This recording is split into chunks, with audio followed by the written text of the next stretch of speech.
High বন্ধুরা, 4 দিন, মাত্র 4 দিনে ঘাসগুলির গ্রোথ দেখুন। গাছগুলিকে দেখাই যাচ্ছে না ঘাসেদের জন্য।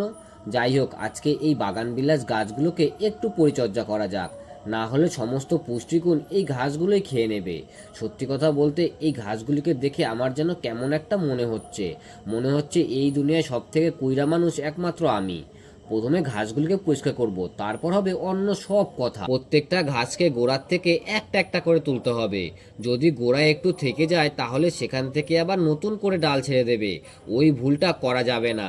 গাছগুলিকে যখন গোড়ার থেকে তুলে দিচ্ছি সেই সঙ্গে কিছু মাটিও উঠে আসছে ওই গোড়ার শিকড়ের সাথে। ওই মাটিগুলিকে আবার টবের মধ্যে রেখে দেব। মাটিটা একটু শুকনো আছে। এর ফলে যেই সুবিধাটা হচ্ছে সেটা হচ্ছে ঘাসগুলি তোলার সঙ্গে সঙ্গে গোড়ার মাটিগুলো নরম হয়ে যাচ্ছে।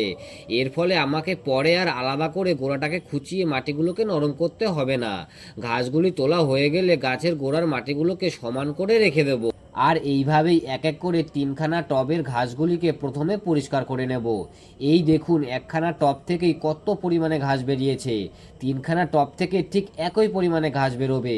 যাই হোক, অত ভাবনা চিন্তা করে লাভ নেই। পরিষ্কার করে দেওয়া হয়ে গেলে গাছগুলিকে দেখুন কত সুন্দর লাগছে। পরিষ্কারের পরবর্তী কাজ হচ্ছে সার দেওয়ার পালা। এই গাছগুলিতে অনেকটা পরিমাণে গোবর সার আগেই দেওয়া ছিল, তাই এখন আর গোবর সার না দিয়ে সরাসরি দিয়ে দেব লাল পটাশ। এই লাল পটাশের কাজ হচ্ছে গাছে ফুল ফলের পরিমাণ বৃদ্ধি করা, গাছে ফুল ফলকে দীর্ঘদিন পর্যন্ত গাছেই ধরে রাখা ইত্যাদি। বোগেনভিলিয়ার এই সময়টা হচ্ছে ফুলের সিজন।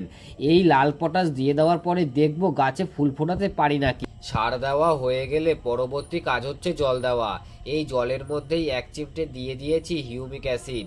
এই হিউমিক অ্যাসিড গাছের শিকড়ের জন্য খুবই উপকারী। মাটি গাছ থেকে খাবার সংগ্রহ করতে পারে এই হিউমিক অ্যাসিডেরই জন্য। এখন আর অন্য কোনো সার দেওয়ার দরকার নেই।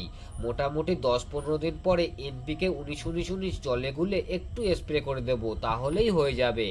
সবশেষে গাছগুলিকে রেখে দেব অন্যান্য সব গাছেদের সঙ্গে।